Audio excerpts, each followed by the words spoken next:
Sa isang tahimik na baryo, sa paanan ng bundok, may isang maliit na ilog na nagsisilbing kabuhayan ng maraming tao. Doon, naglalaba ang mga kababaihan ng baryo. Nagkukwentuhan habang pinapalo ang mga damit sa malalapad na bato. Ang ilog ay malinaw at malamig, at ang tunog ng agos nito ay tila isang awit na nagbibigay ginhawa sa mga pagod na katawan. Isa sa mga madalas na makita roon ay si Aling Rosa, isang babaeng labandera na kilala sa kanilang lugar dahil sa kanyang kasipagan at kabutihang loob. Mahirap lamang ang kanyang buhay. Nakatira siya sa isang lumang kubo na yari sa kawayan at nipa kasama ang kanyang matandang ina.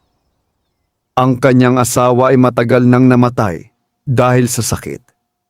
Kaya si Aling Rosa ang tanging umaalalay sa kanilang munting tahanan.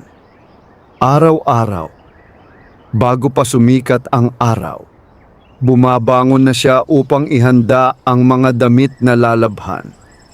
Tinatali niya ang mga ito sa isang malaking bilao at saka naglalakad patungo sa ilog. Kahit mahirap ang kanyang trabaho, hindi kailanman nawala ang kanyang ngiti. Para sa kanya, ang bawat araw ay isang biyaya na dapat ipagpasalamat. Isang umaga, habang ang hamog ay hindi pa tuluyang nawawala sa damuhan, naglakad si Aling Rosa patungo sa ilog dala ang kanyang mga labada. Tahimik ang paligid. Ang ibang labandera ay wala pa, kaya siya lamang ang naroon. Maingat niyang inilatag ang mga damit sa bato at nagsimulang maglaba. Ang malamig na tubig ay dumadaloy sa kanyang mga kamay habang pinapalo niya ang mga damit. Sa gitna ng kanyang ginagawa, napansin niyang tila kakaiba ang katahimikan ng paligid. Biglang tumigil ang huni ng mga ibon. Ang hangin ay tila huminto. Napatingin siya sa makapal na kakahuyan sa kabilang pampang ng ilog. Hindi niya alam kung bakit, ngunit may kakaibang pakiramdam na gumapang sa kanyang dibdib. May kung anong gumagalaw sa mga puno. Noong una, ay inisip niyang baka usa lamang o aso ng mga mangangaso. Ngunit maya-maya ay mas lumakas ang kaluskos ng mga dahon. Unti-unting lumabas mula sa anino ng kagubatan ang isang nilalang na hindi pangkaraniwan. Napahinto si Aling Rosa. Nanlaki ang kanyang mga mata at halos malaglag ang hawak niyang damit. Sa kanyang harapan ay nakatayo ang isang tikbalang. Matangkad ito, halos doble sa tangkad ng isang tao. Ang katawan nito ay tulad ng sa tao, ngunit ang ulo ay ulo ng kabayo. Ang mahahaba nitong paa ay tila kayang tumalon ng napakalayo. At ang maitim nitong balahibo ay kumikislap sa sinag ng umagang araw. Ngunit hindi iyon ang pinakanakapagpagulat kay Aling Rosa. Sa mga braso ng nilalang ay may sanggol. Isang maliit na sanggol na nakabalot sa puting tela. Ang sanggol ay umiiyak. Hindi makapaniwala si Aling Rosa sa kanyang nakikita. Marami na siyang narinig na kwento tungkol sa mga tikbalang na nanliligaw ng mga tao sa kagubatan o nananakot sa mga naglalakad sa gabi. Ngunit hindi niya kailanman inakala na makakakita siya ng isa sa mismong harapan niya. Mas lalo pa siyang nagulat nang ang nilalang ay dahan-dahang lumapit sa kanya. Ang bawat hakbang nito ay maingat, tila ayaw siyang takutin. Nang makalapit ito sa gilid ng ilog, tumigil ang tikbalang at tumingin sa kanya. Sa kabila ng kakaibang mukha nito, may bakas ng pag-aalala sa mga mata nito. Mahigpit nitong hawak ang sanggol. Sandaling natahimik ang paligid. Naririnig lamang ang pag-iyak ng sanggol at ang banayad na agos ng ilog. "Maawa ka!" mahinang sabi ng nilalang. Napatakip si Aling Rosa sa kanyang bibig. Hindi niya inaasahan na ang isang tikbalang ay maaaring magsalita tulad ng tao. "Pakiusap! Tulungan mo ang batang ito!" sabi muli ng nilalang. Ang tinig nito ay mabigat ngunit puno ng pagmamakaawa. Ang sanggol sa mga bisig nito ay lalo pang umiyak. Hindi alam ni Aling Rosa kung ano ang gagawin. Ang kanyang katawan ay nanginginig sa takot. Ang mga kwento ng matatanda tungkol sa mga nilalang sa gubat ay umiikot sa kanyang isip. Ngunit nang mapatingin siya sa sanggol, may ibang pakiramdam na bumalot sa kanyang puso. Ang sanggol ay walang kasalanan. Ito ay maliit, mahina, at nangangailangan ng tulong. Dahan-dahang nagsalita si Aling Rosa. "Bakit? Bakit nasa iyo ang sanggol?" nanginginig niyang tanong. Yumuko ng bahagya ang tikbalang, tila nahihiya. "Nakita ko siya sa gubat kagabi," sagot nito. Iniwan sa ilalim ng puno habang umuulan. Napakunot ang noo ni Aling Rosa. "Iniwan?" ulit niya. Tumango ang nilalang. "Magdamag siyang umiiyak. Wala akong alam na paraan upang alagaan siya. Hindi siya tumitigil sa pag-iyak. Alam kong tao ka, kaya lumapit ako upang humingi ng tulong." Napabuntong hininga si Aling Rosa. Sa kabila ng takot, nakaramdam siya ng awa. Hindi lamang para sa sanggol, kundi pati sa nilalang na nasa harapan niya. Hindi niya inaasahan na ang isang tikbalang ay maaaring magkaroon ng ganoong kabutihang loob. "Hindi mo siya sinaktan?" tanong niya. Umiling agad ang tikbalang. Hinding-hindi. Dahan-dahan itong lumuhod sa tabi ng ilog at iniabot ang sanggol kay Aling Rosa. Saglit na nag-atubili ang babae. Ngunit nang marinig niyang muli ang iyak ng bata, hindi na niya napigilan ang sarili. Lumapit siya. Maingat niyang kinuha ang sanggol mula sa mga kamay ng nilalang. Pagkahawak pa lamang niya rito, ay napansin niyang malamig ang katawan ng bata. Mahina rin ang iyak nito, na parang pagod na pagod na. Agad niya itong niyakap upang painitin. Unti-unting humina ang pag-iyak ng sanggol hanggang sa tuluyang tumahimik. Napatingin si Aling Rosa sa tikbalang. Ang nilalang ay tahimik lamang na nakatingin sa kanila. Sa unang pagkakataon, hindi takot ang naramdaman ni Aling Rosa, kundi pagtataka. "Bakit mo siya dinala sa akin?" tanong niya. Sumagot ang tikbalang matapos ang ilang sandali. "Dahil ikaw lamang ang taong kilala kong may mabuting puso." Napatitig si Aling Rosa. "Paano mo nalaman?" Bahagyang ngumiti ang tikbalang. Kahit kakaiba ang itsura ng nangiti nito. "Matagal na kitang nakikita sa ilog," sabi nito. "Tinulungan mo ang matandang babae noong nakaraang buwan. Pinakain mo rin ang batang pulubi na dumaan dito."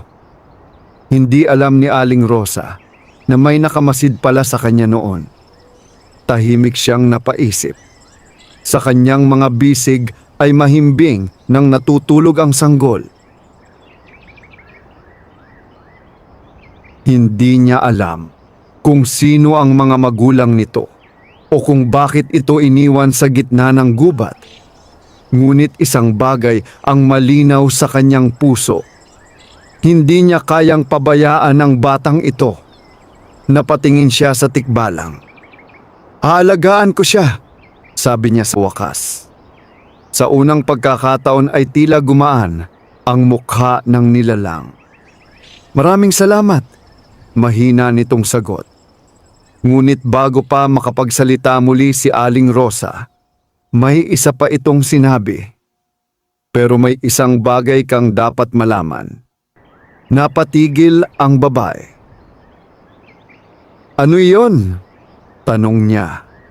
Saglit na tumingin ang tikbalang sa kagubatan, na para bang may iniisip na mabigat. Pagkatapos ay bumalik ang tingin nito kay Aling Rosa. "Ang batang iyan," sabi nito, "ay hindi pangkaraniwang sanggol." Nanlamig ang pakiramdam ni Aling Rosa. "Ano ang ibig mong sabihin?" Dahan-dahang sumagot ang tikbalang. "Ang batang iyan ay hinahanap ng mga nilalang ng kagubatan at ng mga taong may masasamang balak." Napahigpit ang yakap ni Aling Rosa sa sanggol. "Bakit?" Ang tikbalang ay tumahimik sandali bago nagsalita muli. "Dahil ang batang iyan ang susi sa isang lihim na matagal nang nakatago sa kagubatan. At sa sandaling iyon, hindi pa alam ni Aling Rosa na ang simpleng pagtanggap niya sa sanggol ay magbabago sa kanyang buhay magpakailanman. At magsisimula ng isang kwento na hindi pa naririnig ng kanilang baryo." Matapos tanggapin ni Aling Rosa ang sanggol mula sa tikbalang, tila bumigat ang hangin sa paligid ng ilog. Ang dating payapang umaga ay napalitan ng kakaibang katahimikan. Sa kanyang mga bisig ay mahimbing nang natutulog ang bata, tila napagod sa matagal na pag-iyak. Saglit na napatingin si Aling Rosa sa tikbalang na nakatayo sa kabilang gilid ng ilog. Sa kabila ng nakakatakot nitong anyo, ramdam niyang wala itong masamang balak. Sa halip, tila may lungkot sa mga mata ng nilalang. Parang may iniwan itong malaking responsibilidad. "Hindi ko alam kung paano ka pasasalamatan," sabi ng tikbalang sa mababang tinig. Hinaplos ni Aling Rosa ang likod ng sanggol habang nakatingin sa nilalang. "Hindi mo kailangang magpasalamat. Ang batang ito ang higit na nangangailangan ng tulong." Tumango ang tikbalang, ngunit tila may gusto pa itong sabihin.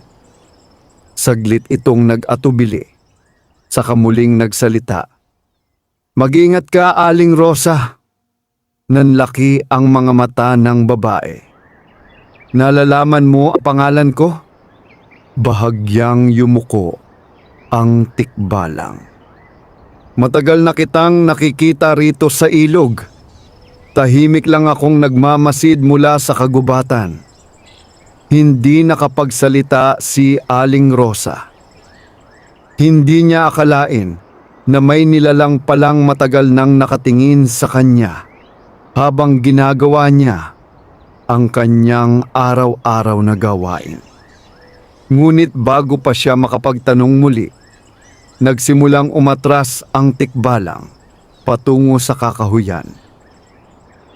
"Hintay!" tawag ni Aling Rosa. Huminto ang nilalang at bahagyang lumingon. "Ano ang dapat kong gawin sa sanggol?" tanong niya. "Saan ko siya dadalhin?" Matagal na hindi sumagot ang tikbalang. Tila may iniisip itong mabigat na bagay. "Alagaan mo muna siya," sagot nito sa wakas. "Darating ang araw na may maghahanap sa kanya." "Ang mga magulang ba niya?" tanong ni Aling Rosa. Ngunit hindi na sumagot ang tikbalang. Unti-unti itong naglaho sa makapal na kagubatan hanggang sa tuluyang mawala sa paningin ng babae. Naiwan si Aling Rosa sa tabi ng ilog. Hawak ang isang sanggol na biglang naging bahagi ng kanyang buhay. Dahan-dahan niyang tinipon ang kanyang mga labada.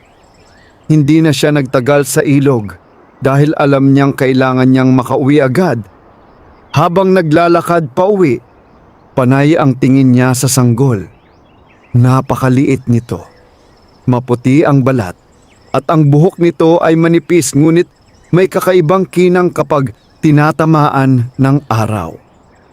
"Anak," mahina niyang sabi kahit hindi niya alam kung bakit. Wala siyang ideya kung sino ang tunay na magulang ng bata. Ngunit sa sandaling iyon, parang may kakaibang ugnayan na nabuo sa pagitan nilang dalawa. Pagdating niya sa kanilang bahay kubo, nadatnan niya ang kanyang matandang ina na si Lola Pilar na nakaupo sa may pintuan. Mahina na ang katawan ng matanda, ngunit matalas pa rin ang kanyang mga mata. Napakunot agad ang noo nito nang makita ang sanggol sa bisig ni Aling Rosa. "Rosa," sabi ng matanda, "kaninong bata iyan?" Dahan-dahang pumasok si Aling Rosa sa loob ng kubo. "Hindi ko rin alam, inay." "Hindi mo alam?" pagtataka ng matanda. Umupo si Aling Rosa sa bangko at maingat na inilapag ang sanggol sa lumang banig. Ikinuwento niya ang lahat, kung paano siya naglaba sa ilog, kung paano lumabas mula sa kagubatan ang tikbalang, at kung paano nito ibinigay ang sanggol. Habang nagsasalita siya, tahimik lamang na nakikinig si Lola Pilar. Nang matapos ang kwento, matagal na hindi nagsalita ang matanda. "Tikbalang," bulong nito. "Naniniwala ka ba sa sinabi ko?" tanong ni Aling Rosa. Tumango si Lola Pilar. "Anak, matagal na akong nabubuhay sa mundong ito. Marami na akong narinig at nakita. Hindi lahat ng nilalang sa kagubatan ay masama." Napabuntong hininga si Aling Rosa. "Pero bakit iniwan ang sanggol sa gubat?" tanong niya. Hindi agad sumagot si Lola Pilar. Sa halip ay lumapit ito sa bata at maingat na pinagmasdan ang mukha nito. Biglang napakunot ang noo ng matanda. "Rosa!" "Ano yon, inay?" "Napapansin mo ba ang mata ng batang ito?" Lumapit si Aling Rosa at tiningnan ang sanggol. Unti-unting nagmulat ng mata ang bata. Napahinto ang dalawang babae. Ang mga mata ng sanggol ay may kakaibang kulay. Hindi ito karaniwang itim o kayumanggi. Ito ay mapusyaw na ginto na kumikislap sa liwanag ng araw. Napaatras si Aling Rosa. "Hindi pa ako nakakita ng ganitong mata," sabi niya. Tumango si Lola Pilar. "May kakaiba sa batang ito." Tahimik silang nagkatitigan. Sa labas ng kubo ay nagsimulang humangin ng bahagya. Ang mga dahon ng puno ng mangga ay kumaluskos. "Sigurado ka bang ibinigay ito ng tikbalang sa iyo?" tanong ng matanda. "Oo," sagot ni Aling Rosa. Huminga ng malalim si Lola Pilar. "Kung gayon, may dahilan kung bakit ikaw ang pinili," napaisip si Aling Rosa. "Pero paano kung may maghanap sa bata?" "Kung may maghanap," sabi ng matanda, "malalaman natin kung mabuti ba ang kanilang hangarin o hindi." Tahimik silang dalawa habang pinagmamasdan ang sanggol. Makalipas ang ilang sandali, ngumiti si Aling Rosa. "Hindi naman pwedeng tawagin lang natin siyang bata," sabi niya. Napangiti rin si Lola Pilar. "Tama ka. Ano kaya ang magandang pangalan para sa kanya?" Saglit na nag-isip ang matanda. Pagkatapos ay tumingin ito sa mga mata ng sanggol. Ang mga mata niya ay parang liwanag, sabi ni Lola Pilar. "Liwanag," ulit ni Aling Rosa. Unti-unti siyang napangiti. "Kung ganoon, tatawagin natin siyang Leo." Para bang narinig ng sanggol ang pangalan nito. Bahagya itong ngumiti sa kanilang dalawa. Napangiti rin si Aling Rosa habang hinahaplos ang maliit na kamay ng bata. Hindi niya alam kung anong kapalaran ang naghihintay sa batang ito. Hindi niya alam kung sino ang tunay na magulang nito. Hindi rin niya alam kung bakit sinabi ng tikbalang na hinahanap ito ng mga nilalang at mga taong may masasamang balak. Ngunit sa sandaling iyon, isang bagay lamang ang sigurado sa kanyang puso. Gagawin niya ang lahat upang maprotektahan ang batang ito. Kahit hindi niya ito tunay na anak. Sa labas ng kubo, sa malayong bahagi ng kagubatan, may dalawang matang nakatingin sa bahay ni Aling Rosa. Hindi ito mata ng tikbalang. Ito ay mata ng isang tao. At sa kanyang mga labi ay may mahinang bulong. Sa wakas, nahanap na rin ang bata. At hindi pa alam ni Aling Rosa na ang katahimikan ng kanyang buhay ay malapit nang magbago. Ang batang kanyang niyakap ay may dalang lihim na kayang gumising sa mga nilalang ng kagubatan. At sa mga darating na araw, maraming tao ang maglalakbay upang hanapin ang batang may gintong mga mata. Lumipas ang ilang araw mula nang dumating ang sanggol sa bahay ni Aling Rosa. Unti-unti nang nasanay ang babae sa bagong ritmo ng kanyang buhay. Sa halip na simpleng paglalaba at pag-aalaga sa kanyang matandang ina lamang ang kanyang iniisip araw-araw. Ngayon ay may isang maliit na nilalang na nakadepende sa kanya. Si Leo. Ang pangalang ibinigay nila sa sanggol ay tila nagdala ng kakaibang liwanag sa kanilang tahimik na tahanan. Tuwing umaga, bago pumunta sa ilog, pinapainom muna ni Aling Rosa ng gatas ang bata. Nakahiga ito sa lumang banig habang pinagmamasdan ang kisame ng kubo. Kahit napakabata pa nito, tila may kakaibang talas ang kanyang mga mata. Ang mapusyaw nitong gintong mga mata ay kumikislap sa tuwing tatama ang liwanag ng araw mula sa siwang ng bubong. Napakatalino ng batang ito, madalas sabihin ni Lola Pilar habang pinagmamasdan si Leo. Napapangiti lamang si Aling Rosa. Sa kanyang puso, parang tunay na niyang anak ang sanggol. Ngunit sa kabila ng kaligayahang hatid nito, hindi nawawala sa isip ni Aling Rosa ang sinabi ng tikbalang sa araw na iyon sa ilog. Ang batang iyan ay hinahanap ng mga nilalang, ng kagubatan, at ng mga taong may masasamang balak. Tuwing maaalala niya iyon, may bahagyang kaba na sumisiksik sa kanyang dibdib.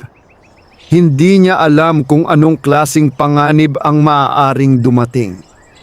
Isang hapon, habang nagpapahinga si Lola Pilar sa loob ng kubo, nagpasya si Aling Rosa na dalhin si Leo sa ilog. Kailangan niyang maglaba at wala siyang ibang mapag-iiwanan ng bata. Maingat niyang inilagay si Leo sa isang maliit na duyan na gawa sa tela at kawayan. Itinali niya ito sa isang mababang sanga ng punong kahoy malapit sa ilog upang makita niya ang bata habang siya ay naglalaba. Tahimik ang paligid. Ang hangin ay banayad at ang tubig ng ilog ay patuloy na dumadaloy. Habang pinapalo ni Aling Rosa ang mga damit sa bato, paminsan-minsan ay lumilingon siya sa duyan ni Leo. Nakangiti ang sanggol habang nakatingin sa mga dahon na sumasayaw sa hangin. Napakabait mong bata, mahina niyang sabi. Ngunit ilang sandali pa, may napansin siyang kakaiba. Biglang tumahimik ang mga ibon. Ang mga kuliglig sa damuhan ay tila sabay-sabay na tumigil sa pag-ingay. Napahinto si Aling Rosa. Ang ganitong katahimikan ay hindi pangkaraniwan sa kagubatan. Dahan-dahan siyang tumingin sa paligid. Ang makapal na kagubatan sa kabilang pampang ng ilog ay tila mas madilim kaysa karaniwan. May kung anong gumagalaw sa pagitan ng mga puno. Sa una ay inisip niyang baka hayop lamang. Ngunit maya-maya ay may nakita siyang anino na tila anyo ng tao. Nanlaki ang kanyang mga mata. Isang lalaki ang unti-unting lumabas mula sa kakahuyan. Nakasuot ito ng mahabang itim na damit at may dalang tungkod. Ang kanyang mukha ay maputla at ang kanyang mga mata ay tila malamig at mapanuri. Tumigil ito sa gilid ng kagubatan at tumingin sa ilog. Direkta sa duyan ni Leo. Nanlamig ang pakiramdam ni Aling Rosa. Mabilis siyang lumapit sa duyan at kinuha ang sanggol. Mahigpit niya itong niyakap. Lumapit ng bahagya ang lalaki sa pampang ng ilog.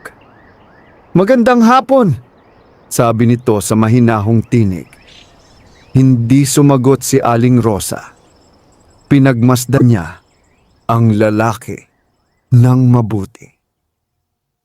"Hindi kita kilala," sabi niya sa wakas. Bahagyang ngumiti ang estranghero. "Ako ay isang manlalakbay lamang," sagot nito. "Napadaan ako sa kagubatan at napansin ko ang inyong bahay sa malayo." Hindi kumibo si Aling Rosa. May kakaibang pakiramdam siya tungkol sa lalaking ito. Hindi niya maipaliwanag kung bakit, ngunit tila may mali. Napatingin ang lalaki sa sanggol na nasa kanyang mga bisig. "Maganda ang bata," sabi nito. Napahigpit ang yakap ni Aling Rosa kay Leo. "Anak ko siya," mabilis niyang sagot. Tumaas ng bahagya ang kilay ng lalaki. "Talaga ba?" Tumango si Aling Rosa. Ngunit tila hindi naniwala ang estranghero. Lumapit pa ito ng kaunti, ngunit hindi tumawid sa ilog. "May kakaiba sa batang iyan," sabi nito. Hindi nakapagsalita si Aling Rosa. Ang mga mata niya, dagdag ng lalaki, hindi karaniwang mata ng tao. Naramdaman ni Aling Rosa na bumibilis ang tibok ng kanyang puso. "Umalis ka na," sabi niya nang mahina ngunit matatag. Sandaling tumahimik ang lalaki. Pagkatapos ay ngumiti ito ng bahagya. "Hindi mo kailangang matakot," sabi nito. "Interesado lamang ako. Wala kang dapat ipag-interes sa anak ko." Matagal na tinitigan ng lalaki si Aling Rosa at ang sanggol. Pagkatapos ay tumawa ito ng mahina. "Magkikita pa tayo," sabi nito. Unti-unti itong umatras, patungo sa kagubatan hanggang sa tuluyang mawala sa anino ng mapuno. Naiwan si Aling Rosa na nanginginig. Mahigpit niyang hawak si Leo habang nakatingin sa lugar kung saan nawala ang estranghero. Hindi niya alam kung sino ang lalaking iyon. Ngunit malinaw sa kanyang pakiramdam na hindi ito ordinaryong manlalakbay. Kinagabihan, ikinuwento ni Aling Rosa ang nangyari kay Lola Pilar. Tahimik na nakinig ang matanda habang hawak ang rosaryo sa kanyang kamay. "Hindi ko gusto ang sinabi mo," sabi ni Lola Pilar matapos marinig ang buong kwento. "Ano ang ibig mong sabihin?" tanong ni Aling Rosa. "Kung tama ang hinala ko," sagot ng matanda, "ang lalaking iyon ay naghahanap sa bata." Nanlamig si Aling Rosa. Pero paano niya nalaman? Hindi agad sumagot si Lola Pilar. Sa halip ay tumingin ito kay Leo na mahimbing na natutulog sa banig. "May mga tao sa mundong ito," sabi ng matanda, "na may kakayahang maramdaman ang mga bagay na hindi nakikita ng ordinaryong tao." "Parang mga mangkukulam?" tanong ni Aling Rosa. Tumango ang matanda. "Maaring ganoon nga." Napaupo si Aling Rosa. Bigla niyang naalala ang sinabi ng tikbalang. May mga taong may masasamang balak na naghahanap sa bata. Kung ganoon, sabi niya, kailangan nating protektahan si Leo. "Hindi lang tayo," sagot ni Lola Pilar. "Ano ang ibig mong sabihin?" Tumingin ang matanda sa madilim na bahagi ng kagubatan na tanaw mula sa bintana. Kung totoo ang sinabi ng tikbalang, mahina nitong sabi, may mga nilalang din sa kagubatan na nagbabantay sa batang ito. Sa parehong oras na iyon, sa loob ng makapal na kagubatan, ang tikbalang na nagbigay ng sanggol ay nakatayo sa gitna ng mga puno. Tahimik nitong pinagmamasdan ang bahay ni Aling Rosa mula sa malayo. Ngunit hindi ito nag-iisa. Sa likod nito ay may isa pang nilalang na unti-unting lumapit. Isang matandang duwende. "Dumating na siya," sabi ng duwende. Tumango ang tikbalang. "Alam ko, Mas mabilis siyang kumilos kaysa inaasahan natin. Napatingin ang tikbalang sa direksyon ng ilog. Hindi pa handa ang bata, sabi nito. Pero malapit na siyang matuklasan. Tahimik ang kagubatan habang nag-uusap ang dalawang nilalang. Sa gitna ng kadiliman, tila may paparating na malaking pagbabago. Isang pagbabago na mag-uugnay sa kapalaran ng isang sanggol, ng isang babaeng labandera, at ng buong kagubatan. At sa paglipas ng mga araw, unti-unting mabubunyag ang lihim na matagal nang nakatago sa batang may gintong mga mata. Lumipas ang ilang araw mula nang makita ni Aling Rosa ang estrangherong lalaki sa may ilog. Sa kabila ng kanyang pagsisikap na ipagpatuloy ang normal na pamumuhay, hindi pa rin nawawala sa kanyang isipan ang malamig na titig ng lalaking iyon. Tuwing gabi, bago siya matulog, naiisip niya ang mga salitang binitiwan nito. May kakaiba sa batang iyan. Sa bawat pag-alala niya sa pangyayaring iyon, lalo niyang nararamdaman ang pangamba sa kanyang dibdib. Ngunit sa harap ni Leo, pilit niyang itinatago ang kanyang takot. Para kay Aling Rosa, ang pinakamahalaga ay ang kaligtasan ng sanggol. Isang madaling araw, bago pa sumikat ang araw, nagising si Aling Rosa sa kakaibang tunog mula sa labas ng kanilang kubo. Hindi ito tunog ng hangin o ng mga hayop sa gabi. Ito ay tila mahinang kaluskos ng mga dahon. Dahan-dahan siyang bumangon upang hindi magising si Lola Pilar at si Leo.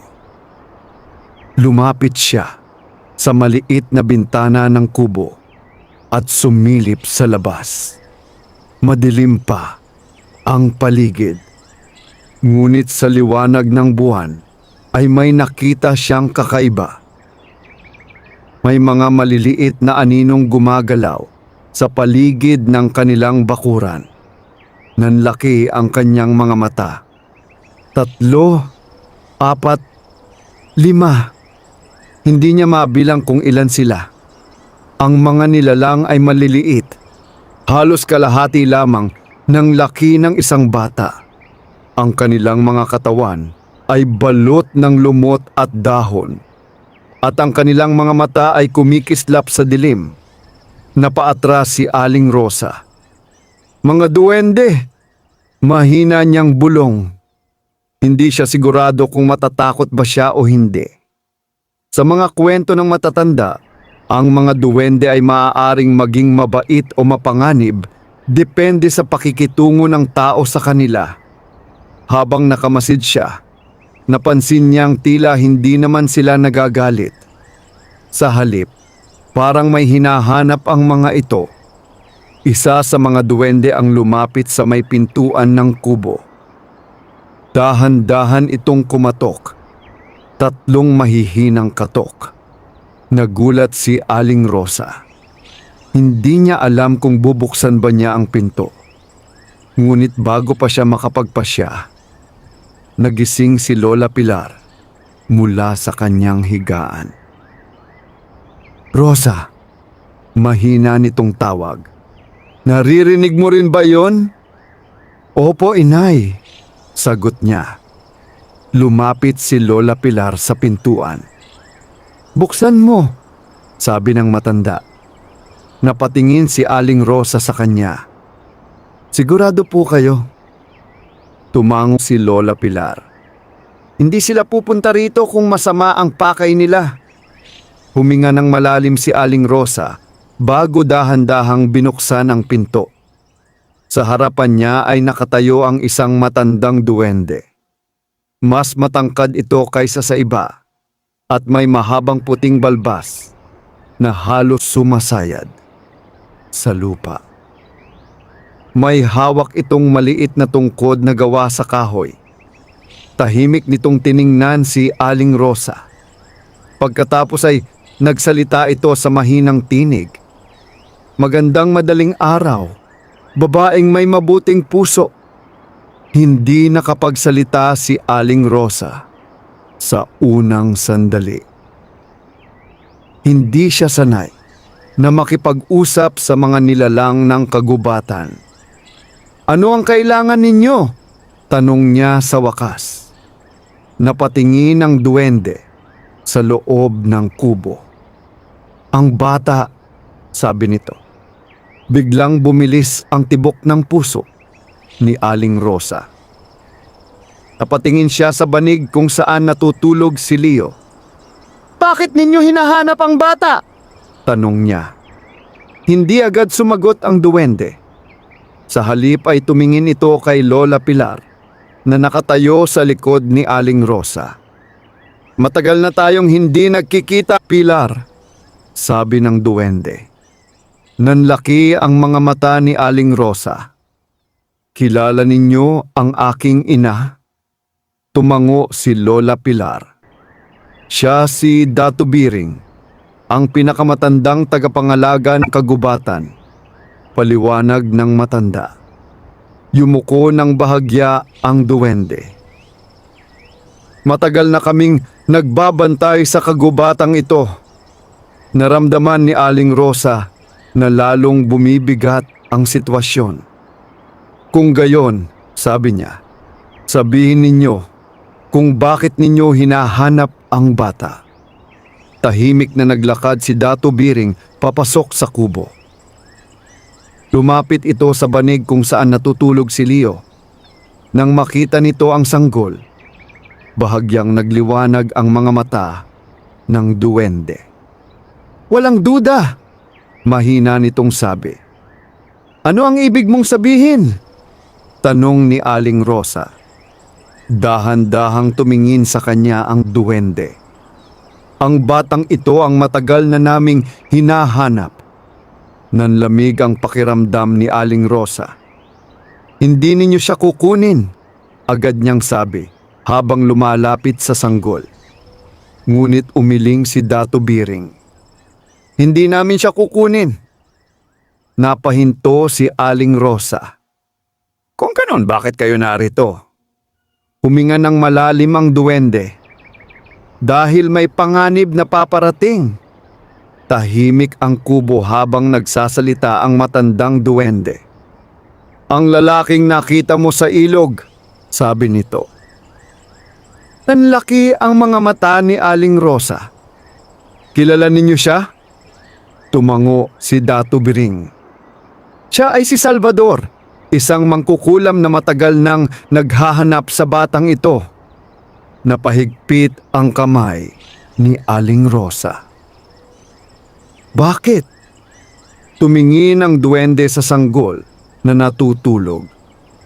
Dahil ang batang iyan, sabi nito, ay may kapangyarihang maaaring magbago sa kapalaran ng kagubatan. Hindi makapaniwala si Aling Rosa. Isang sanggol, may kapangyarihan? Hindi ordinaryo ang batang iyan, sagot ng duwende. Saglit na tumingin si Dato Biring sa bintana na para bang nararamdaman nito ang galaw ng hangin sa labas. Pagkatapos ay nagsalita ito muli.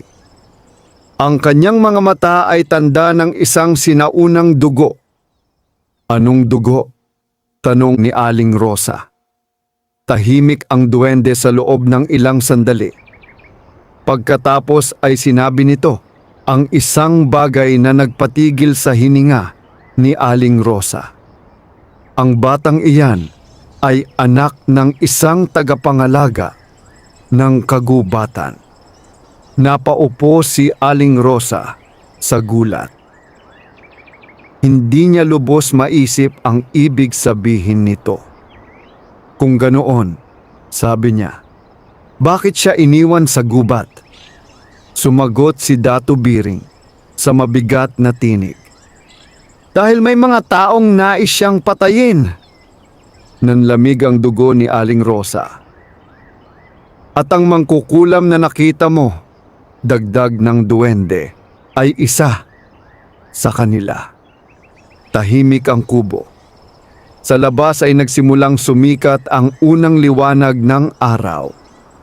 Kung ganoon, sabi ni Aling Rosa, matapos ang ilang sandali, ano ang dapat kong gawin? Tumingin si Dato Biring sa kanya ng direkta. Alagaan mo siya! Hanggang kailan? Hanggang sa dumating ang araw na matutunan niyang gamitin ang kapangyarihang nasa kanyang dugo. Tahimik na napatingin si Aling Rosa sa sanggol.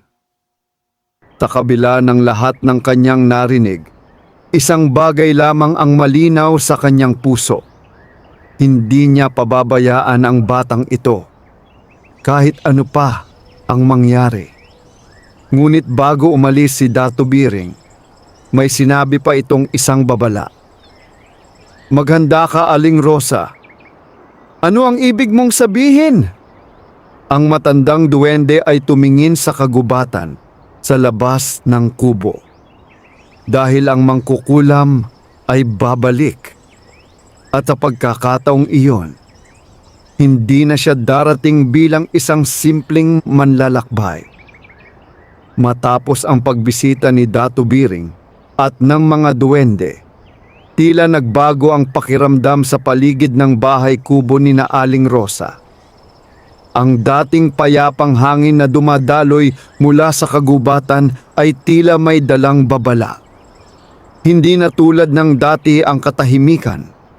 May pakiramdam si Aling Rosa na para bang may mga matang nakamasid sa kanila mula sa malayo. Ngunit sa kabila nito, pilit niyang pinatatag ang kanyang loob.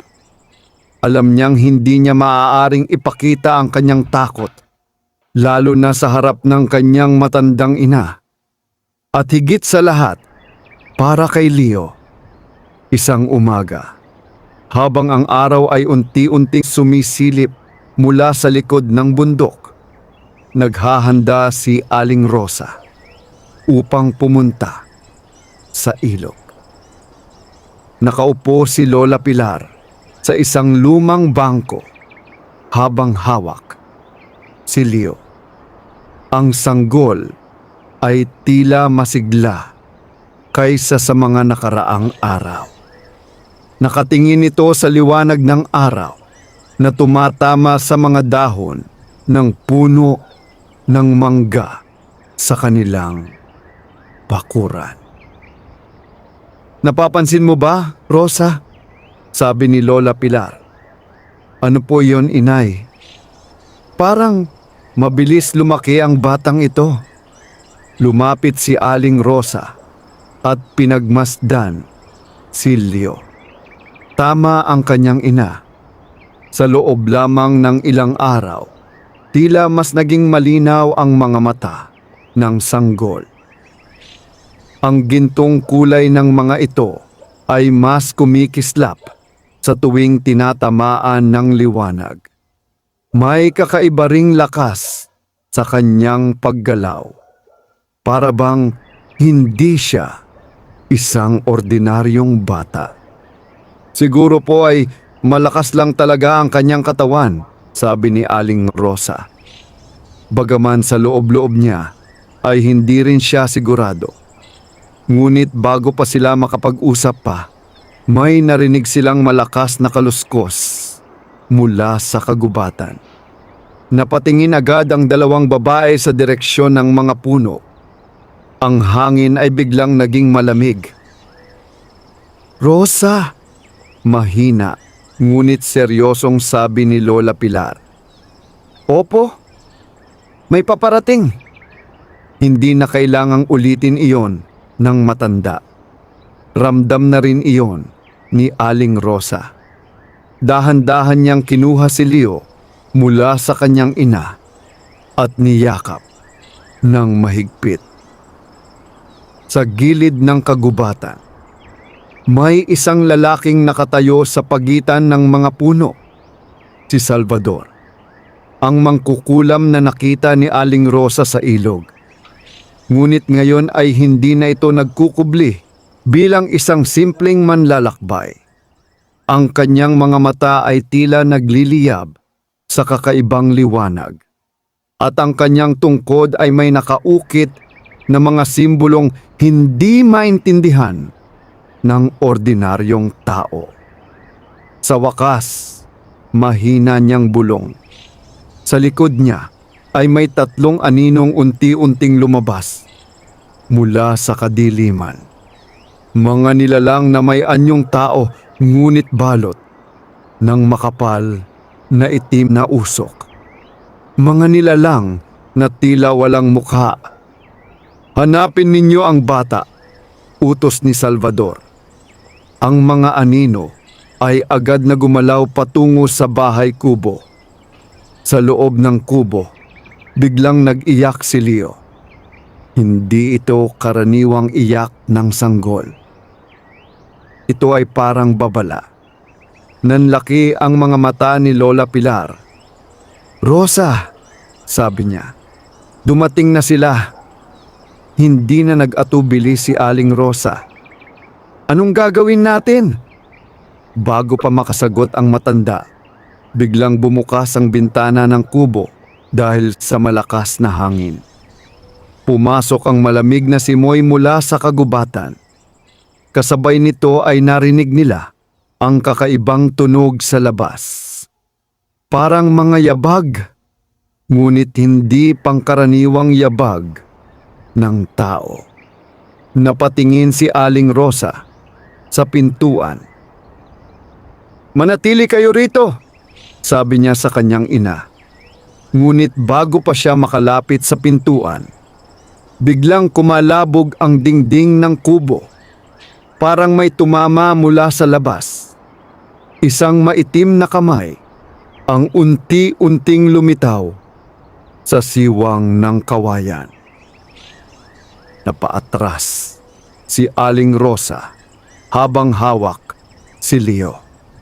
Ang kamay na yon ay tila gawa sa usok at anino. Maya-maya ay may isa pa at isa pa.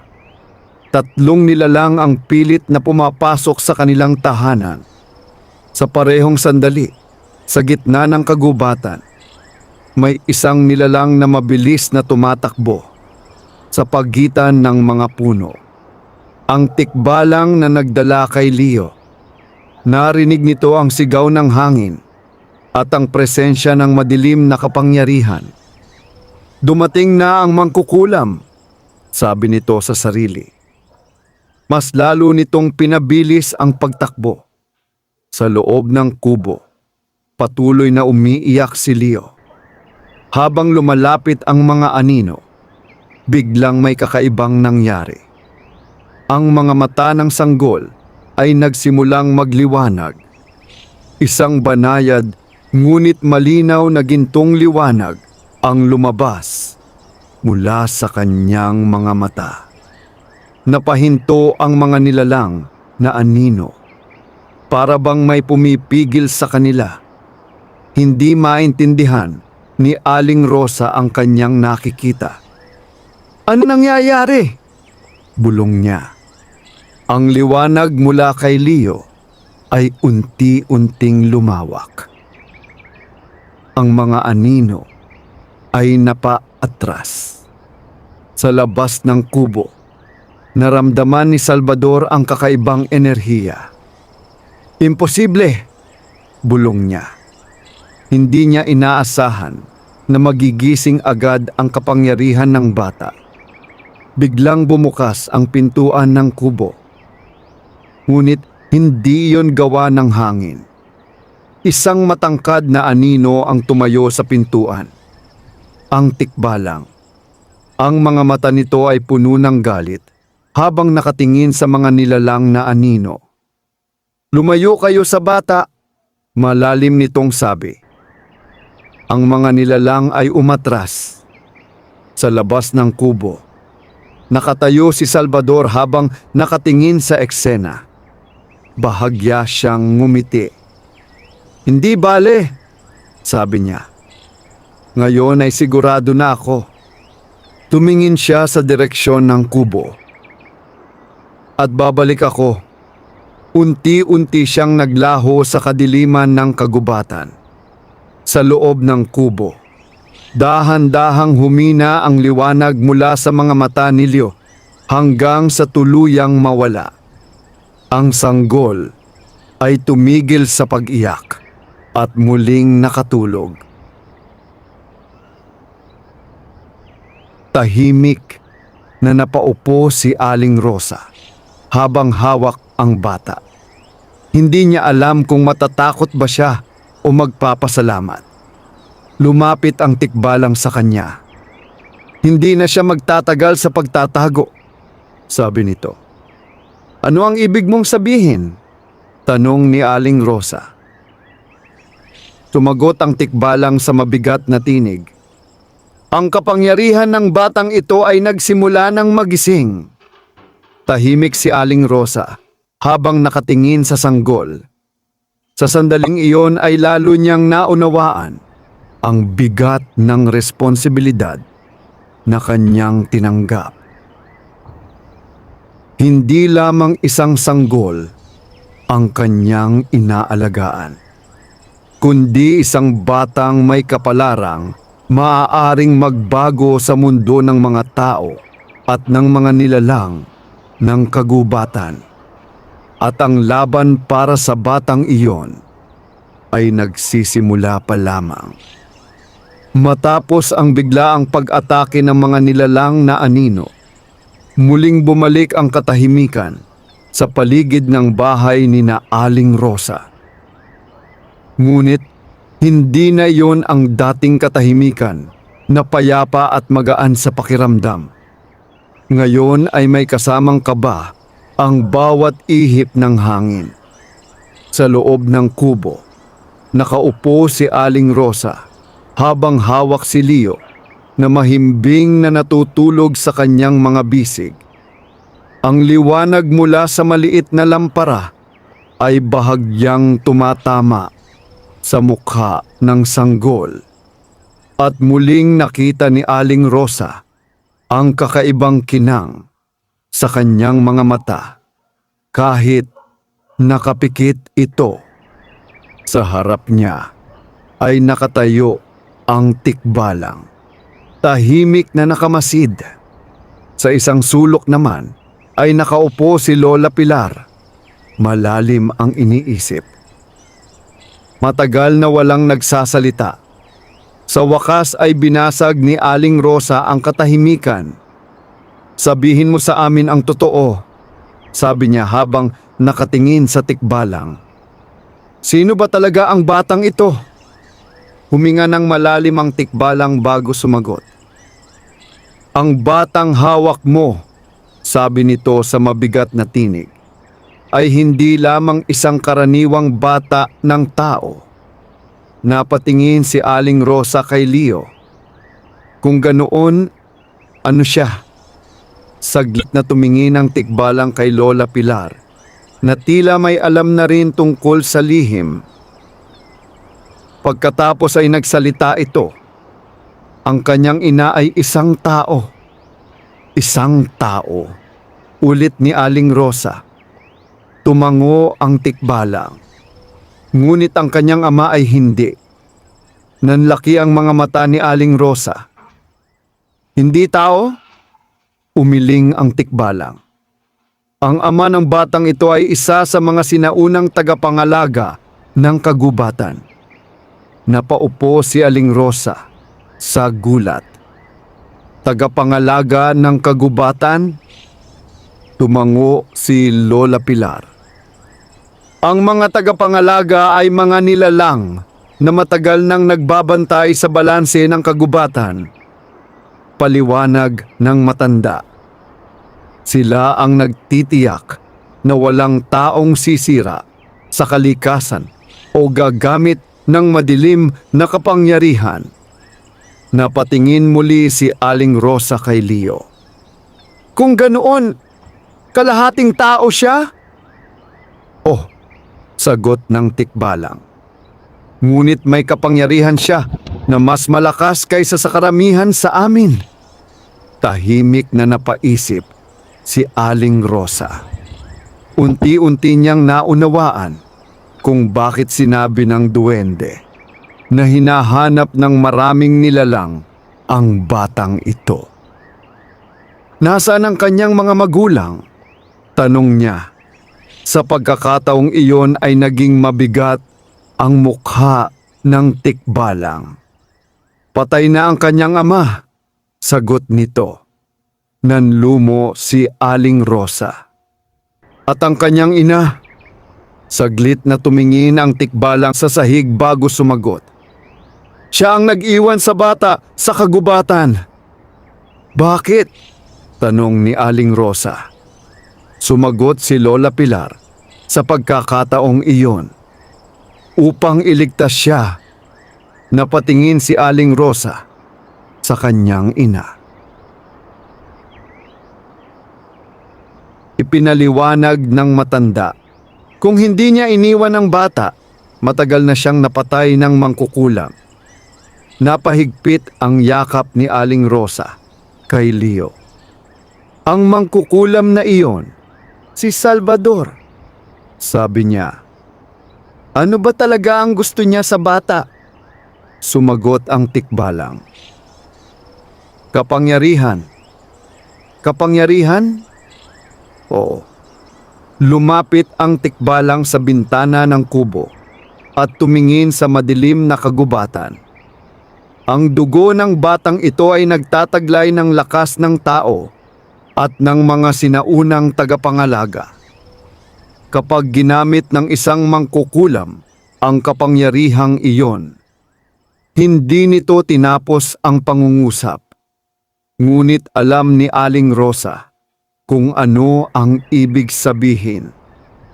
Magiging napakalakas niya, mahina niyang sabi. Tumango ang Tikbalang. Mas malakas kaysa sa kahit sinong nilalang sa kagubatan. Tahimik ang kubo habang pinoproseso ni Aling Rosa ang lahat ng kanyang narinig.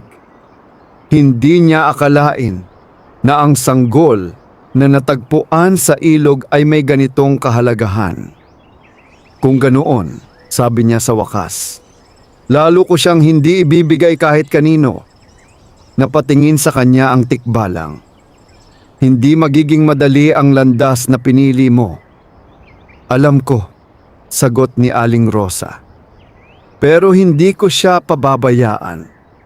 Sandaling nagkaroon ng katahimikan sa loob ng kubo. Pagkatapos ay may sinabi ang Tikbalang na lalong nagpalalim sa sitwasyon. May isa pang bagay na dapat mong malaman. Napatingin si Aling Rosa. Ano iyon? Ang kapangyarihan ng bata ay magigising habang siya ay lumalaki. Anong klaseng kapangyarihan? Ang kapangyarihang makipag-usap sa kagubatan, sa mga hayop, at sa mga nilalang na hindi nakikita ng tao. Napatingin si Aling Rosa sa labas ng bintana. Ang madilim na kagubatan ay tila mas buhay kaysa dati. Kapag dumating ang araw na yon, sabi ng Tikbalang, maraming nilalang ang lalapit sa kanya. Mga kaibigan ba o kaaway? Tanong ni Aling Rosa. Sumagot ang Tikbalang sa mahinang tinig. Pareho. Sa kabilang bahagi ng kagubatan, sa isang madilim na kuweba na nakatago sa ilalim ng isang malaking puno, nakaupo si Salvador sa harap ng isang maliit na apoy.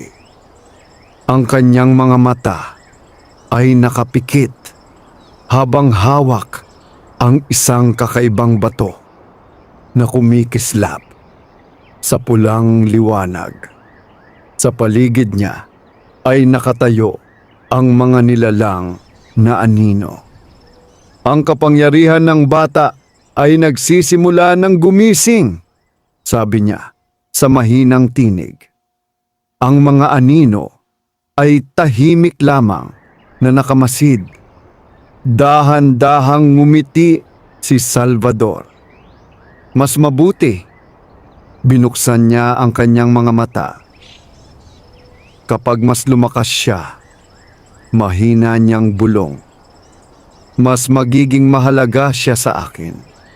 Samantala, sa maliit na bahay kubo sa gilid ng kagubatan, mahimbing na natutulog si Leo sa mga bisig ni Aling Rosa. Hindi pa niya alam ang malaking papel na gagampanan niya sa hinaharap. Hindi pa niya alam na maraming nilalang ang maglalakbay upang hanapin siya.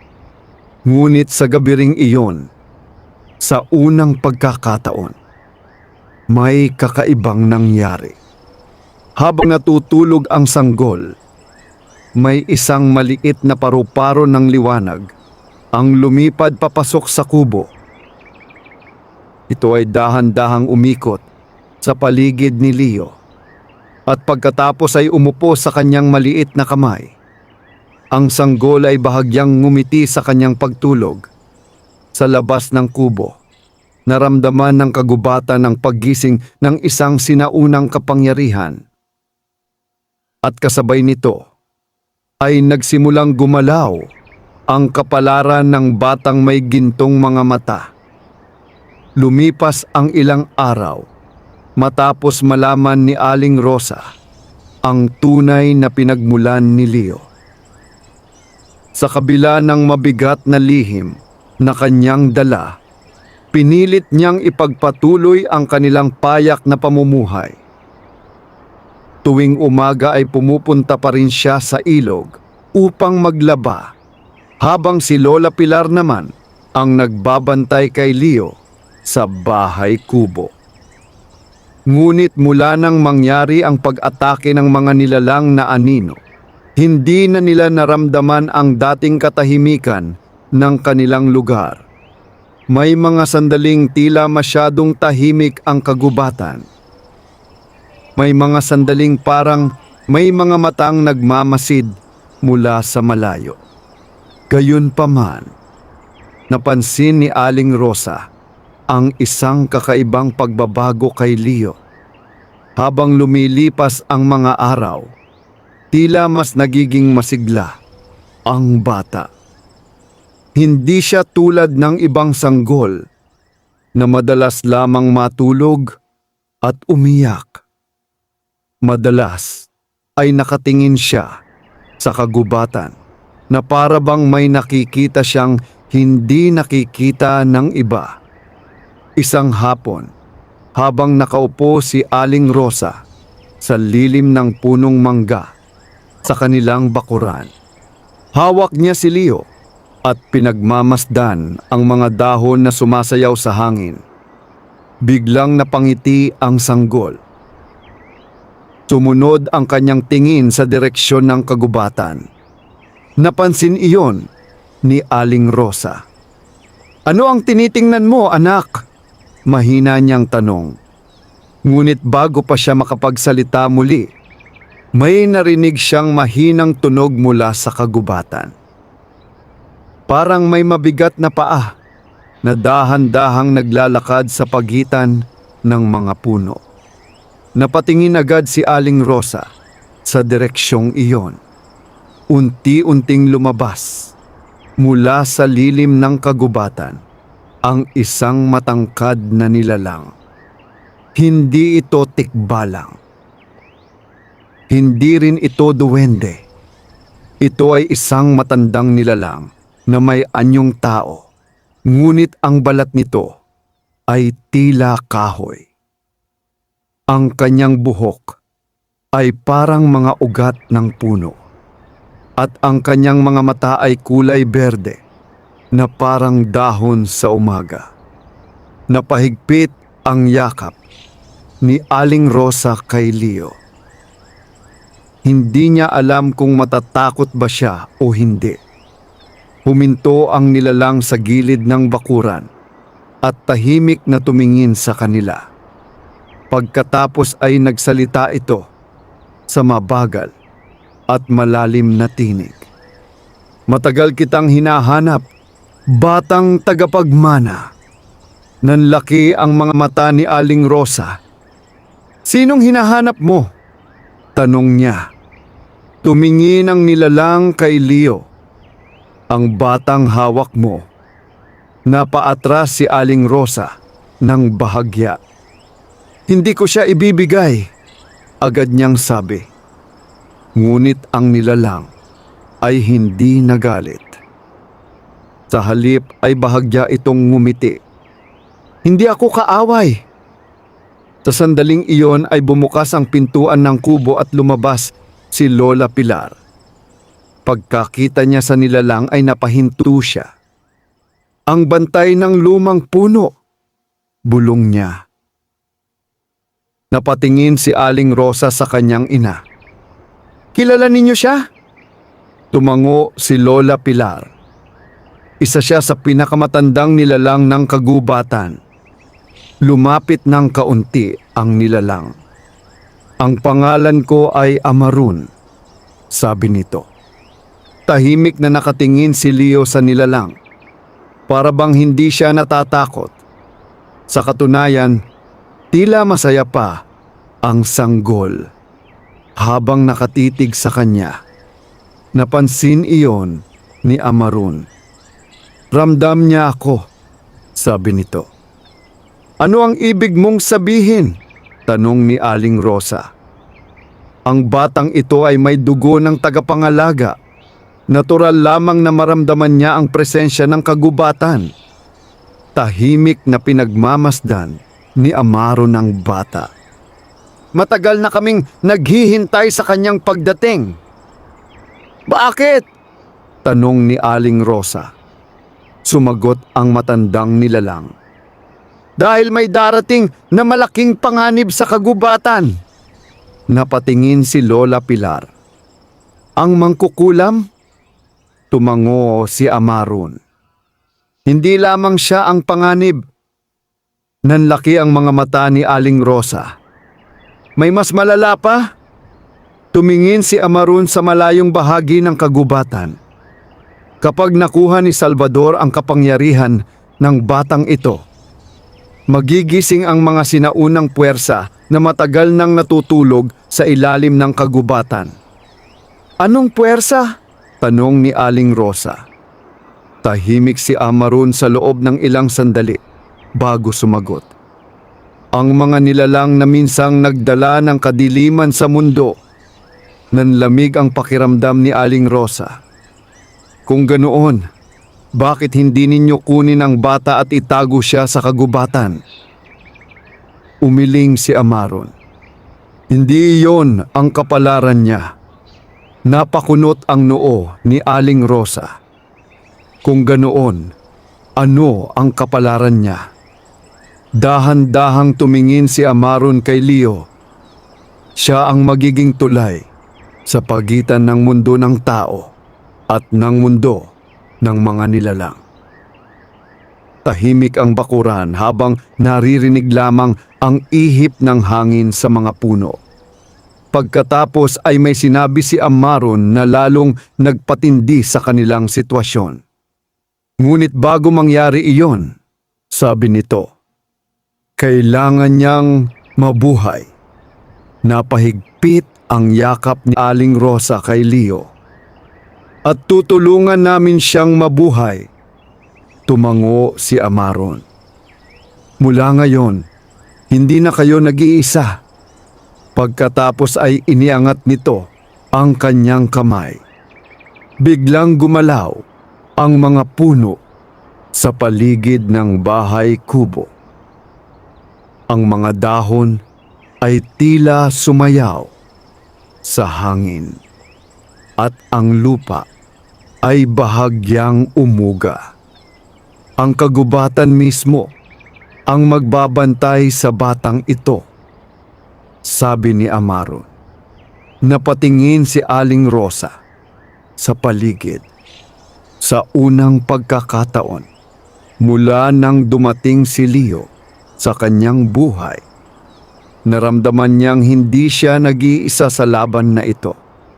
May mga nilalang na handang tumulong Ngunit sa malayong bahagi ng kagubatan, may isang pares ng matang nagmamasid sa lahat ng nangyayari, si Salvador.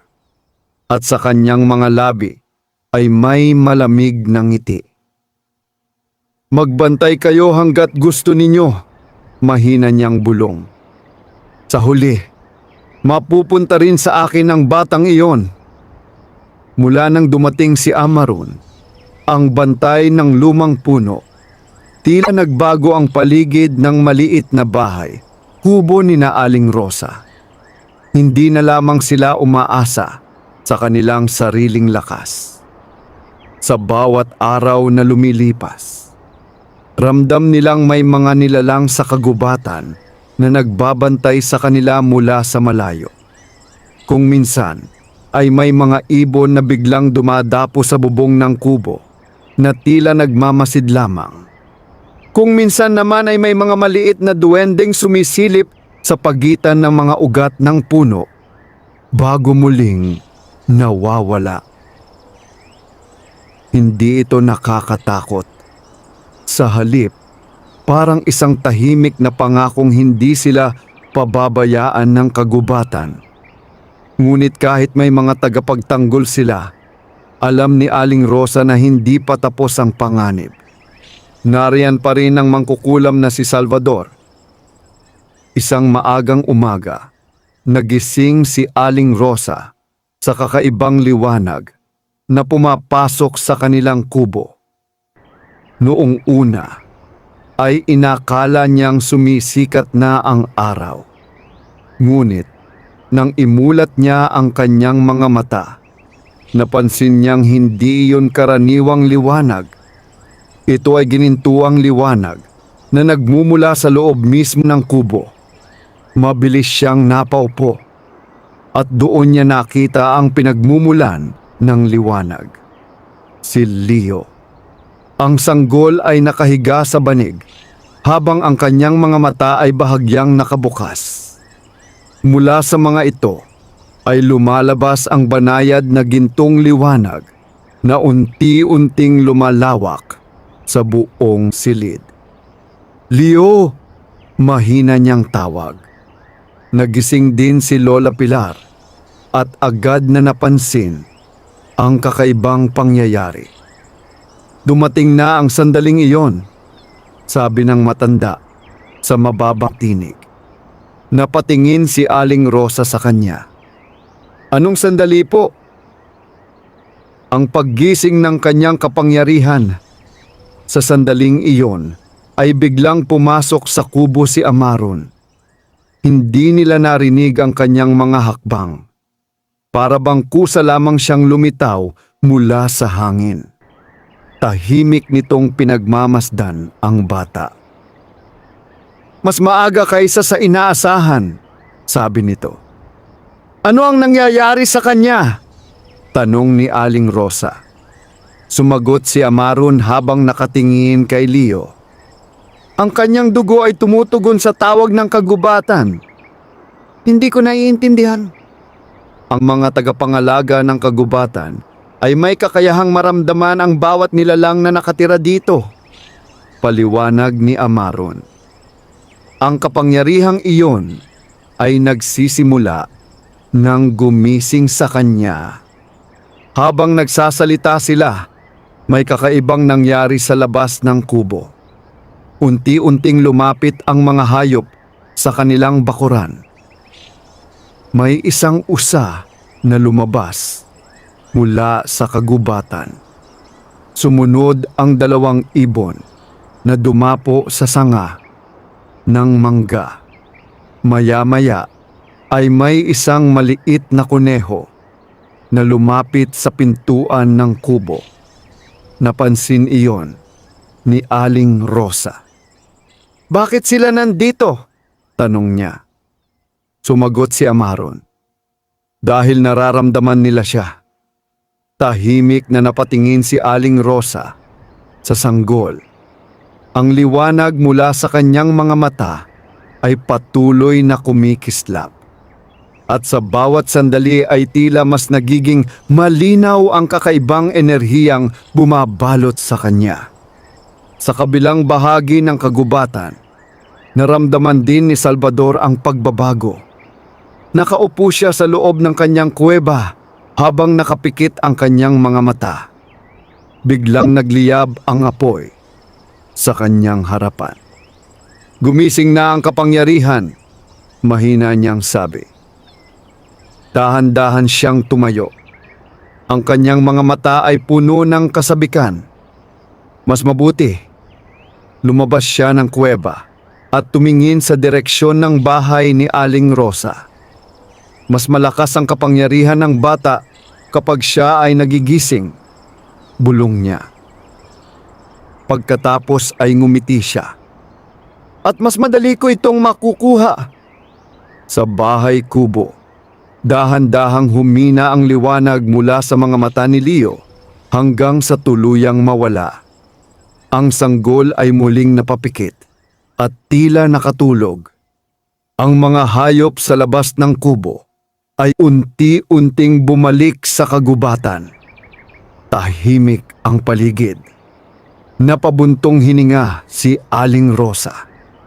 Hindi niya alam kung matatakot ba siya o hahanga sa kanyang nakita. Lumapit si Amaron sa kanya. Ngayon ay malinaw na, sabi nito. Ano ang malinaw? Tanong ni Aling Rosa. Ang batang ito ay tunay na tagapagmana ng kapangyarihan ng kagubatan. Napatingin si Aling Rosa kay Leo. Sa kanyang puso ay may halong takot at pagmamahal.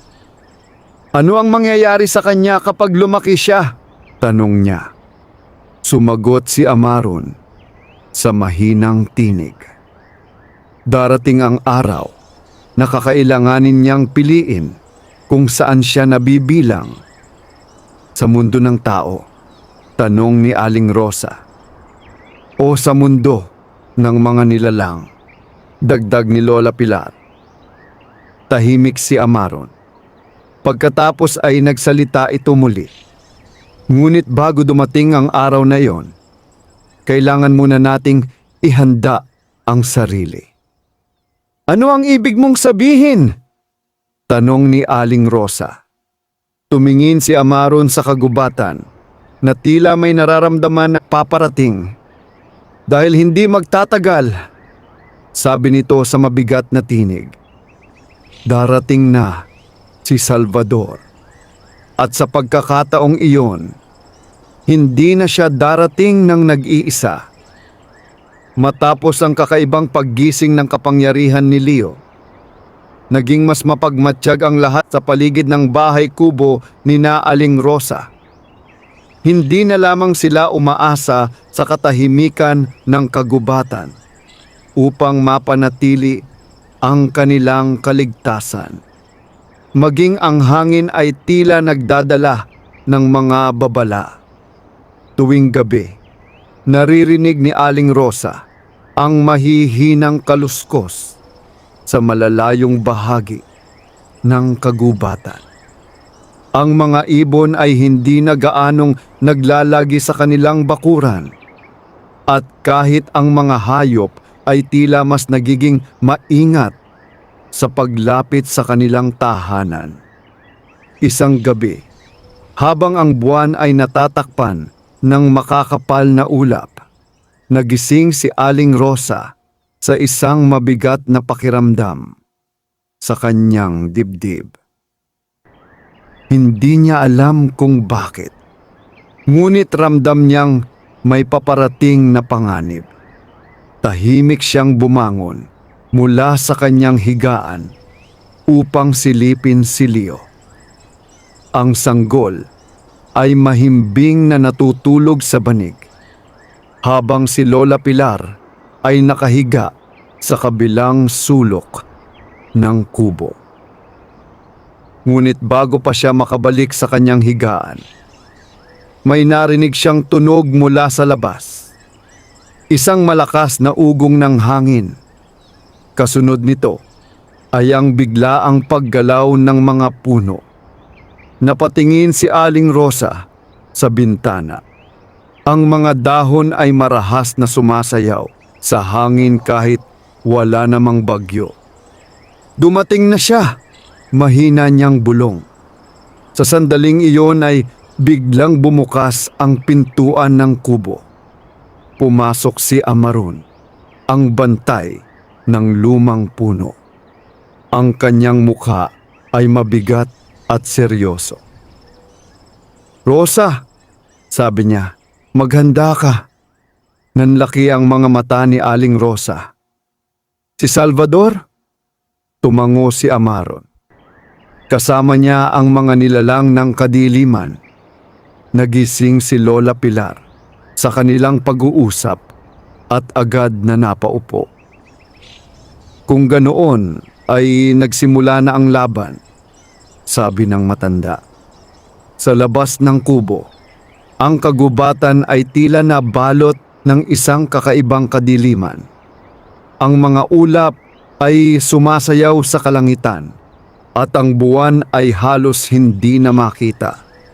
Sa pagitan ng mga puno ay may mga aninong gumagalaw. Hindi ito mga ordinaryong nilalang ng kagubatan.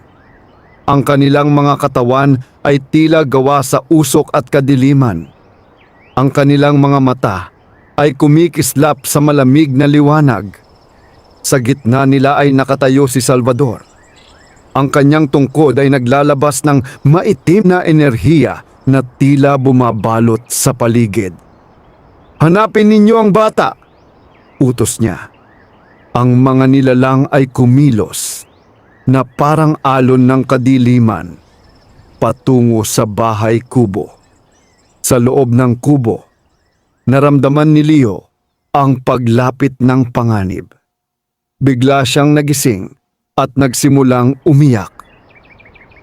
Ngunit ang kanyang iyak ay hindi lamang iyak ng sanggol. Ito ay parang isang sigaw na umaabot sa buong kagubatan. Sa sandaling iyon ay nagliwanag muli ang kanyang mga mata. Isang malakas na gintong liwanag ang kumalat sa loob ng kubo. Napaatras si Aling Rosa sa gulat. "Amaron!" sigaw niya. Ngunit kalmado lamang ang bantay ng lumang puno. "Hayaan mo siya," sabi nito. Sa labas ng kubo, ang liwanag ay tumagos sa pagitan ng mga dingding at kumalat sa bakuran. Ang mga nilalang na anino ay napaatras.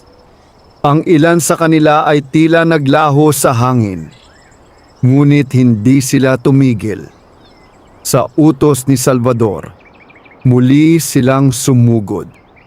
Biglang umalingaw-ngaw ang malakas na yabag mula sa kagubatan. Isang matangkad na nilalang ang lumabas mula sa pagitan ng mga puno. Ang tikbalang.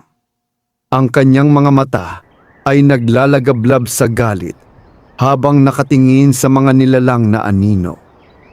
"Hindi kayo makakalapit," malalim nitong sabi. Talikod nito ay may mga duwende na lumabas mula sa lupa. May mga ibon na umikot sa himpapawid. Maging ang mga ugat ng puno ay tila gumagalaw mula sa ilalim ng lupa. Ang kagubatan mismo ay nagising upang ipagtanggol ang bata. Ngunit si Salvador ay hindi natakot. Sa halip ay ngumiti lamang siya. "Napakagandang tanawin," sabi niya habang pinagmamasdan ang mga nilalang ng kagubatan. Pagkatapos ay itinaas niya ang kanyang tungkod. Mula sa lupa ay may lumitaw na mas malalaking nilalang na anino. Mas madilim, mas malakas, mas mapanganib, Ang kanilang mga katawan ay parang usok na may matutulis na kuko. Sa unang pagkakataon ay napaatras ang tikbalang. Hindi ito magtatapos ngayong gabi, sabi ni Salvador. Sa loob ng kubo, patuloy na nagliliwanag ang mga mata ni Leo. Ang gintong liwanag ay unti-unting lumakas. Para bang may kapangyarihang naghahanda na sumabog mula sa kanyang maliit na katawan. Napansin iyon ni Amaron. At narito na ang susunod yugto, mahina nitong sabi. Napatingin si Aling Rosa sa kanya. Ano ang mangyayari? Sumagot si Amaron habang nakatingin kay Leo. Ang batang ito ay hindi na lamang nagigising. Saglit itong tumigil. Pagkatapos ay sinabi ang mga salitang nagpatigil sa hininga ni Aling Rosa. Siya ay nagsisimula ng gamitin ang kanyang kapangyarihan. Sa labas ng kubo, ang liwanag mula kay Leo ay biglang sumabog. Isang malakas na gintong alon ng enerhiya ang kumalat sa buong bakuran. Ang mga nilalang na anino ay napaatras. Ang ilan ay tuluyang naglaho. Maging si Salvador ay napaatras ng ilang hakbang. Sa kanyang mukha ay lumitaw ang isang ekspresyon na matagal nang hindi nakita ng sinuman. Pagkabigla. Ngunit makalipas ang ilang sandali, ay muli siyang ngumiti. Mas kahanga-hanga kaysa sa inaasahan, bulong niya. Pagkatapos ay umatras siya sa kadiliman ng kagubatan. Ngunit hindi pa ito ang wakas. Sa bahay kubo, dahan-dahang humina ang liwanag hanggang sa tuluyang mawala. Napagod si Leo at muling nakatulog sa mga bisig ni Aling Rosa. Tahimik na nakaupo ang babae habang yakap ang bata. Sa labas, ang kagubatan ay unti-unting bumalik sa katahimikan. Ngunit alam ng lahat na hindi pa tapos ang laban. Dahil ang mangkukulam ay nakita na ang tunay na kapangyarihan ng bata. At ngayon, lalo niya itong gugustuhing makuha. Matapos ang marahas na paglusob ng kadiliman sa kagubatan, muling bumalik ang katahimikan sa paligid ng bahay kubo ni Aling Rosa. Ngunit ang katahimikang iyon ay hindi na tulad ng dati. Ngayon ay may kasamang pag-aalala at paghahanda. Alam ng lahat na hindi pa tapos ang laban. Sa loob ng kubo, tahimik na nakaupo si Aling Rosa habang hawak si Leo na mahimbing na natutulog sa kanyang mga bisig. Ang maliit na sanggol ay tila walang kaalam-alam sa malaking kapalarang naghihintay sa kanya. Ngunit para kay Aling Rosa, malinaw na ngayon ang lahat. Ang batang kanyang niyakap ay hindi lamang isang sanggol na iniwan sa kagubatan. Siya ang susi sa kapalaran ng buong kagubatan. Lumipas ang ilang araw matapos ang pag-atake ni Salvador. Sa panahong iyon ay naging mas madalas ang pagdating ng mga nilalang ng kagubatan sa paligid ng kanilang tahanan. Ang mga duwende ay nagbabantay sa ilalim ng lupa. Ang mga ibon ay nagmamasid mula sa himpapawid. Ang tikbalang ay madalas makita sa gilid ng kagubatan na tahimik na nagbabantay. At si Amaron, ang bantay ng lumang puno, ay paminsan-minsang dumadalaw upang tiyakin na ligtas ang bata. Ngunit sa kabila ng lahat ng ito, ramdam nilang may paparating na mas malaking pagsubok. Isang gabi, habang ang buong kagubatan ay nababalot ng makapal na ulap, biglang nagbago ang ihip ng hangin.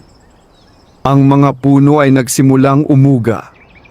Ang mga hayop ay nagtatakbuhan palayo sa kanilang mga lungga. Sa loob ng kubo ay biglang nagising si Leo at nagsimulang umiyak. Napatingin agad si Aling Rosa sa bintana. Ang hangin ay biglang naging malamig. Dumating na siya, mahina niyang sabi. Sa sandaling iyon ay lumitaw sa pintuan si Amarun. Ang kanyang mukha ay mas seryoso kaysa dati. Rosa, sabi niya, ngayon ang huling laban. Nanlaki ang mga mata ni Aling Rosa. Si Salvador? Tumango si Amarun. Dumating siya upang kunin ang bata. Sa labas ng kubo, ang kagubatan ay tila nagdilim ng husto. Sa gitna ng mga puno ay nakatayo si Salvador. Ngunit ngayon ay hindi na lamang siya nag-iisa. Sa paligid niya ay may 12 ng nilalang na anino. Ang kanilang presensya ay parang malamig na ulap ng kadiliman na kumakalat sa kagubatan. Lumabas ka, Aling Rosa! Sigaw ni Salvador mula sa labas. Ang kanyang tinig ay umalingaw-ngaw sa buong kagubatan. Alam kong nasa iyo ang bata! Sa loob ng kubo ay napahigpit ang yakap ni Aling Rosa kay Leo. Hindi siya lumabas. Ngunit sa pagkakataong iyon ay nagsalita si Amaron. Kailangan mo siyang harapin. Napatingin si Aling Rosa sa kanya. Bakit? Dahil hindi matatapos ito hanggat hindi mo pinipili ang iyong kapalaran. Tahimik na napaisip si Aling Rosa. Pagkatapos ay dahan-dahan siyang tumayo habang hawak ang bata. Lumabas siya ng kubo. Sa sandaling makita ni Salvador ang sanggol sa kanyang mga bisig, ngumiti siya. Sa wakas, sabi niya, matagal kitang hinanap, batang tagapagmana. Mahigpit na niyakap ni Aling Rosa si Leo. Hindi mo siya makukuha. Tumawa si Salvador. Tingnan mo ang paligid mo, sabi niya habang itinuturo ang mga nilalang na anino. Wala kang laban sa akin. Ngunit bago pa siya makalapit, biglang gumalaw ang kagubatan. Lumabas ang tikbalang mula sa mga puno. Sumunod ang mga duwende mula sa lupa. Ang mga ugat ng malalaking puno ay umangat mula sa ilalim ng lupa. Maging ang hangin ay tila kumampi sa kanila. Ang buong kagubatan ay nagising upang ipagtanggol ang bata. Ngunit si Salvador ay hindi umatras. Sa halip ay itinaas niya ang kanyang tungkod. Mula sa lupa ay lumabas ang makapal na usok ng kadiliman.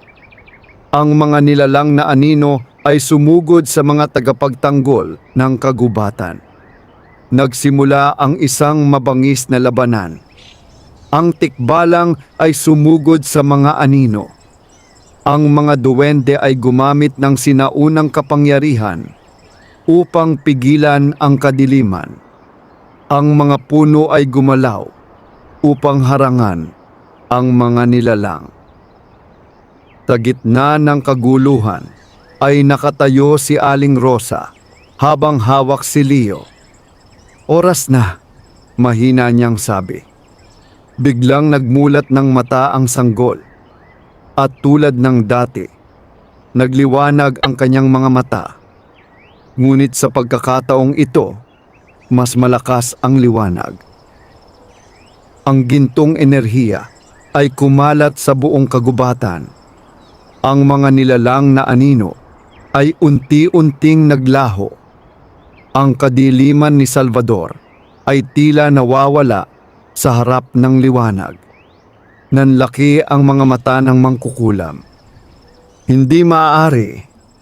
Bulong niya. Ang liwanag ay lalong lumakas hanggang sa tuluyang matabunan ang buong kagubatan. Nang mawala ang liwanag, tahimik na muli ang kagubatan.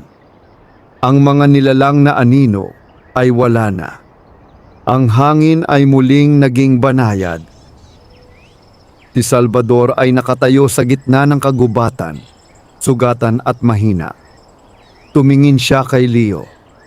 Sa unang pagkakataon ay may takot sa kanyang mga mata. Hindi pa ito tapos, mahina niyang sabi. Pagkatapos ay naglaho siya sa kadiliman ng kagubatan. Tahimik ang lahat. Unti-unting lumapit ang tikbalang. Sumunod si Amaron. Ang mga duwende ay lumabas mula sa lupa. Tumingin silang lahat sa batang hawak ni Aling Rosa. Ang sanggol ay muling nakatulog na parang walang nangyari. Ngunit alam nilang lahat na nagbago na ang lahat. Lumapit si Amaron kay Aling Rosa. Natapos na ang unang laban, sabi niya. Pero hindi pa ang kapalaran. Napatingin si Aling Rosa kay Leo. Ano ang mangyayari sa kanya? Sumagot si Amaron sa mahinang tinig. Lalaki siya bilang tagapagbantay ng balanse ng kagubatan. Isang araw, siya ang magiging tagapangalaga ng mundo ng tao at ng mundo ng mga nilalang. Tahimik nang ngumiti si Aling Rosa habang hinahaplos ang maliit na kamay ni Leo. Hindi niya alam kung ano ang hinaharap ng bata. Ngunit alam niyang gagawin niya ang lahat upang protektahan siya. Sa ilalim ng liwanag ng buwan, muling bumalik ang katahimikan sa kagubatan. At sa gitna ng katahimikang iyon ay nagsimula ang bagong alamat. Ang alamat ng batang may gintong mga mata. Ang batang iniligtas ng isang babaeng labandera. Sa maliit na baryo sa paanan ng bundok, muling naging payapa ang buhay ng mga tao. Ang ilog na dati ng saksi sa mahihirap na araw ni Aling Rosa ay patuloy na dumadaloy. Tila walang kaalam-alam sa mga lihim na nangyari sa kagubatan. Tuwing umaga ay makikita pa rin si Aling Rosa na naglalaba sa pampang ng ilog. Tulad ng dati, pinapalo niya ang mga damit sa malalapad na bato habang ang malamig na tubig ay dumadaloy sa kanyang mga kamay. Ngunit ngayon ay hindi na siya nag-iisa. Sa ilalim ng lilim ng isang puno ay madalas nakaupo si Leo, ang batang may gintong mga mata na minsang dinala ng isang tikbalang upang humingi ng tulong. Lumipas ang mga taon. Ang dating sanggol ay unti-unting lumaki bilang isang mabait at tahimik na bata. Sa paningin ng mga tao sa baryo, siya ay simpleng anak ni Aling Rosa na pinalaki sa gitna ng kahirapan, ngunit puno ng pagmamahal. Ngunit may mga bagay na hindi alam ng karamihan. Kapag sumasapit ang dapit hapon at ang hangin mula sa kagubatan ay dahan-dahang umiihip, madalas mapansin ng mga hayop na lumalapit kay Leo. Ang mga ibon ay dumadapo sa kanyang balikat. Ang mga usa ay lumalabas mula sa kakahuyan upang tumingin sa kanya. At kung minsan, sa malalim na bahagi ng kagubatan, may mga duwende at nilalang na tahimik na nagmamasid. Alam nilang ang batang iyon ay hindi karaniwan. Alam nilang balang araw ay darating ang sandali na kakailanganin ng kagubatan ang kanyang lakas. Sa paglipas ng panahon, hindi na muling nagpakita si Salvador sa kanilang lugar. Ngunit ang mga nilalang ng kagubatan ay nanatiling mapagmatyag. Ang tikbalang na minsang nagdala ng sanggol ay patuloy na nagbabantay mula sa malayo. Si Amarun, ang bantay ng lumang puno, ay paminsan-minsang lumalapit upang tiyakin na ang bata ay lumalaki ng ligtas. Dahil alam nilang lahat na ang kapalaran ni Leo ay hindi lamang para sa isang baryo. Ito ay para sa buong kagubatan. Isang hapon, habang ang araw ay papalubog sa likod ng bundok, nakaupo si Aling Rosa sa tabi ng ilog. Sa kanyang tabi ay si Leo, na ngayon ay isang batang lalaki na puno ng buhay. Tahimik silang nakatingin sa dumadaloy na tubig. "Nanay," biglang tanong ni Leo. "Ano yon, anak?" Sagot ni Aling Rosa. "Bakit parang kilala ko ng kagubatan?" Napangiti si Aling Rosa habang hinahaplos ang buhok ng bata. "Dahil mabait ang puso mo," sabi niya. Ngunit sa kanyang puso ay alam niyang may mas malalim na dahilan. Hindi pa panahon upang sabihin iyon sa bata. Darating din ang araw na siya mismo ang makakaunawa. Habang papalubog ang araw, dahan-dahang lumakas ang hangin mula sa kagubatan. Ang mga dahon ay kumaluskos na parang bumubulong ng isang lihim na kwento. Isang kwento tungkol sa isang sanggol na iniwan sa gubat. Isang babaeng labandera na nagbigay ng pagmamahal at tahanan.